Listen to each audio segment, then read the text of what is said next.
अच्छा, तो हम इसको आगे कंटिन्यू करते हैं। हमने सेक्शन बी में जो है वो 4, 6, 8 और 14 हम कर चुके। अब हम फर्स्ट करते हैं, ठीक है। तो फर्स्ट में हमसे पूछा हुआ है कि how many 3 digit numbers can be from the digits 2, 4, 6 and 8, ठीक है। तो ये इस तरह का सवाल जो है वो काफ़ी टाइम रिपीट होता है। तो पहला पार्ट है each digit can be used only once, ठीक है।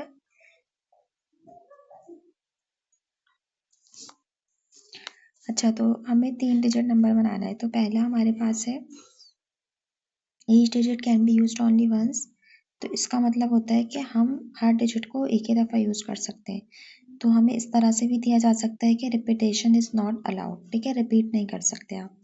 बी पार्ट में आपसे कह रहे हैं each digit can be used again, it means कि आपसे कह रहे हैं कि सेकेंड पार्ट में जो है वो रिपीटेशन अलाउड है, ठीक है। तो हम इसको स्टार्ट करते हैं। तो हमारे पास जो है वो 4 डिजिट्स हैं, 2, 4, 6 एंड 8, और हमें 3 डिजिट नंबर बनाना है। तो हम इसको काउंटिंग टेक्निक से भी कर सकते हैं और ट्री डायग्राम से भी कर सकते हैं। तो सबसे पहले हम इसको ट्री डायग्राम से करते हैं, ठीक है। तो ट्री डायग्राम से करने के लिए हमारे पास हमें पता है डिजिट 1, डिजिट 2 और डिजिट 3। हमें 3 डिजिट का एक नंबर बनाना है। तो डिजिट 1 में हम पहले हम हो सकता है हम 2 सेलेक्ट कर लें, हो सकता है हम 4 सेलेक्ट कर लें, हो सकता है हम 6 ले लें, और हो सकता है हम फर्स्ट प्लेस पे 8। तो हम इन चारों में से कोई भी नंबर को हम डिजिट 1 रख सकते हैं, ठीक है। अब डिजिट 2 में हम क्या रख सकते हैं? डिजिट 2 में अगर हमने पहला नंबर 2 ले लिया था, तो दूसरा नंबर हमारे पास, क्योंकि ए पार्ट में लिखा हुआ है कि डिजिट जो है वो एक ही दफ़ा यूज़ होगा, तो सेकंड डिजिट में हम 4 रख सकते हैं, 6 रख सकते हैं और 8 रख सकते हैं, ठीक है।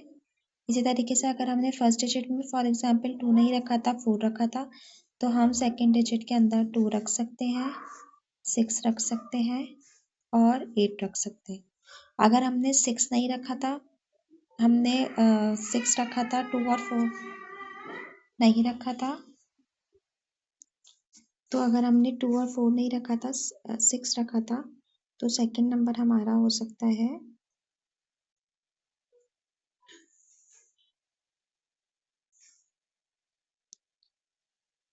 2, 4 और 8, ठीक है।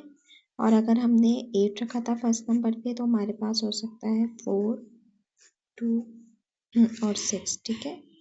तो ये हमारे पास हो गए सेकेंड डिजिट, ठीक है। और अब क्योंकि हमें 3 डिजिट नंबर बनाना है, तो फर्दर अगर हमने 2 रखा, सेकंड पे 4 रखा, तो नेक्स्ट पे क्या हो सकता है 6 या फिर 8। अगर हमने 2 रखा था, 6 रखा था, क्योंकि डिजिट हम दोबारा रिपीट नहीं कर सकते, तो नेक्स्ट हमारे पास क्या होगा 2, और 2 तो हो गया था हमारा, 8 होगा और 4 होगा। नेक्स्ट क्या होगा हमारे पास नेक्स्ट होगा 8 हम रख चुके थे, 2 भी हम रख चुके हैं, तो हमारा नेक्स्ट होगा 4 और 6, ठीक है। तो पहला नंबर हमारे पास बन गया 246। नेक्स्ट नंबर आपके पास बन गया 248। तीसरा नंबर हमारे पास बन गया 268। नेक्स्ट डिजिट हमारे पास बन गया 264। नेक्स्ट बन गया 284 और उसके बाद बन गया 286, ठीक है। तो 2 के हमारे पास बन गए 1, 2, 3, 4, 5, 6, ठीक है। अब इसी तरीके से 4 के बनाएंगे, 6 के बनाएंगे और 8 के बनाएंगे, ठीक है। अब जैसे यहाँ पे 4 और 2 तो था, तो हमारे पास 4 और 2 तो था, तो 4 2 के साथ 6 आएगा और 4 2 के साथ 8 आएगा। फिर 4 6 के साथ 2 आएगा, 4 6 के साथ 8 आएगा। फिर 4 8 के साथ 2 आएगा और 4 8 के साथ 6 आएगा, ठीक है। तो सब, क्योंकि हम नंबर्स अपने रिपीट नहीं कर सकते, इसी तरीके से ये वाला कंप्लीट होगा। यानी कि जिस तरीके से 2 के 1 2 3 4 5 6 बने, इसी तरीके से 4 के भी 1 2 3 4 5 6 ही बनेंगे। ठीक है, फिर सिमिलर बिल्कुल इसी तरीके से 6 के भी 4 बनेंगे। जैसे हमारे पास बनेगा 6 2 4 6 2 8, फिर बनेगा हमारे पास 6 4 2 6 4 8, फिर हमारे पास बनेगा 6 8 2 6 8 4, फिर 8 के भी हमारे पास 4 बनेंगे, 8 4 2 8 4 6 8 2 4 8 2 6, फिर 8 6 2 8 6 4।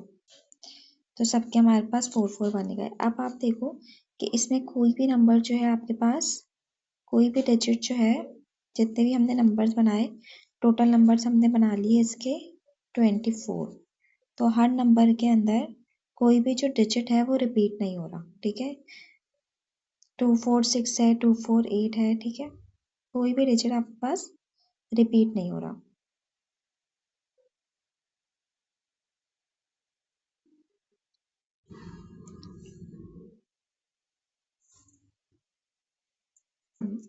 अब हम इसी चीज़ को समझते हैं काउंटिंग टेक्निक से। ठीक है, क्योंकि ये हमारे पास अगर लॉन्ग में आता तो फिर हम इतना सारा ट्री डायग्राम से फिर हम इसको आउटकम्स से बनाते।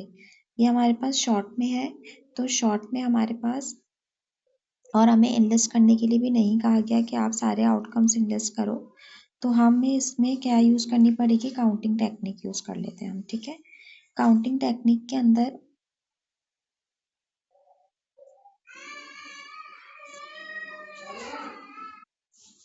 ठीक है, तो हम ये सेम सवाल जो है काउंटिंग टेक्निक से भी सॉल्व कर सकते हैं।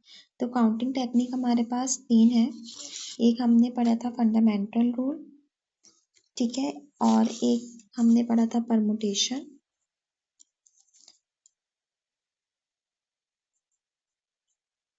And combination. ठीक है, तो ये हमारे पास 3 काउंटिंग टेक्निक्स हैं। तो इनकी हेल्प से भी हम जो है वो इस तरीके के शॉर्ट सवाल सॉल्व कर सकते हैं। तो हमारे पास जो गिवन है वो 4 डिजिट्स गिवन है, 2 4 6 और 8। ठीक है, और हमें जो है वो 3 डिजिट नंबर्स बनाने हैं, यानी कि हमारे पास जो नंबर होंगे उसके अंदर कितने डिजिट होने चाहिए, 3 डिजिट होने चाहिए।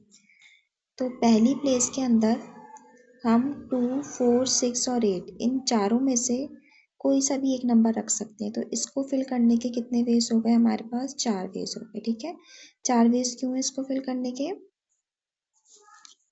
इसको फिल करने के 4 वेज इसलिए हैं क्योंकि यहाँ पर 2 भी आ सकता है, 4 भी आ सकता है, 6 भी आ सकता है और 8 भी आ सकता है। ठीक है, अब सेकंड वाले डिजिट की अगर हम बात करें तो यहाँ पर, क्योंकि यहाँ पर एक कोई सा भी डिजिट आ चुका है तो और डिजिट हम दोबारा रिपीट नहीं कर सकते, इसलिए यहाँ से एक डिजिट का ऑप्शन क्या हो जाता है, ख़त्म हो जाता है।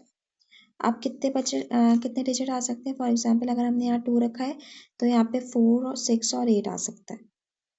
अगर यहाँ पे हमने 4 रख दिया था तो यहाँ पर 2 6 और 8 आ सकता है, और अगर हमने यहाँ पे 8 रख दिया था तो यहाँ पे 2 4 और 6 आ सकता है। यानी कि यहाँ पे नंबर रखने के कितने ऑप्शन हैं, सिर्फ और सिर्फ 3 ऑप्शन हैं।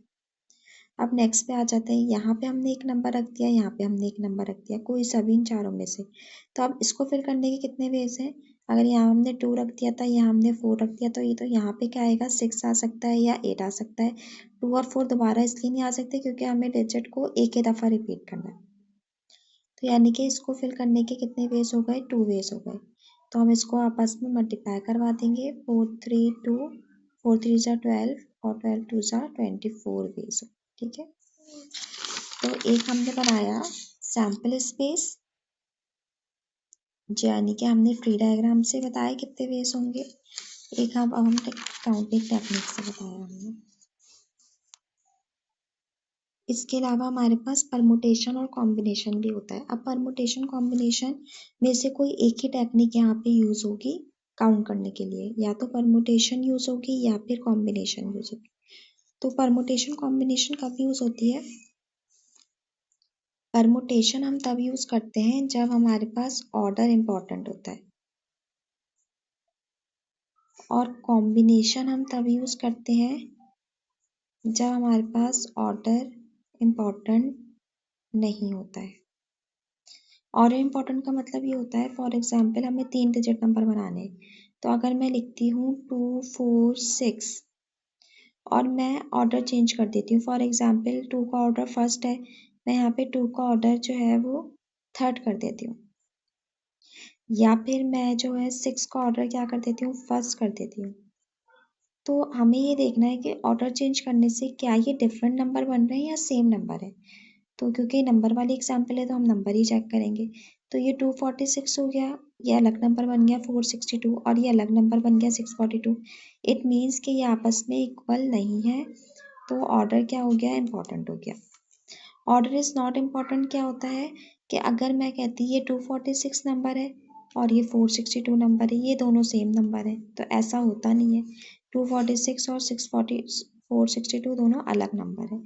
तो ऑर्डर इज नॉट इम्पॉर्टेंट का मतलब होता है कि ये दोनों को हम सेम काउंट कर लें, ठीक है। अगर ये दोनों सेम है तो इसका मतलब है ऑर्डर इज नॉट इम्पॉर्टेंट, और अगर ये सब दोनों आपस में डिफरेंट है या सारे आपस में डिफरेंट है तो हम कहेंगे ऑर्डर इज इम्पॉर्टेंट। तो हम दो वैल्यूज़ को रखकर इस तरीके से चेक कर लेते हैं कि परमुटेशन अप्लाई होगा या कॉम्बिनेशन होगा। तो हमें पता चला इस केस में हमारे पास क्या अप्लाई होगा, परमुटेशन। अब परमुटेशन के दो केसेस हैं, एक हमारे पास है रिपीटेशन इज अलाउड और एक हमारे पास है रिपीटेशन इज नॉट अलाउड। तो अगर हम रिपीटेशन अलाउड की बात करें, लेकिन हम क्योंकि ए पार्ट कर रहे हैं और ए पार्ट में हमारे पास ना रिपीटेशन नहीं हो सकती, तो अब हम जो फॉर्मूला यूज़ करेंगे वो होगा NPR। तो N हमारे पास है 4, P हमारे पास है 3, तो 4P 3 करके देखेंगे हम कि हमारे पास क्या आता है।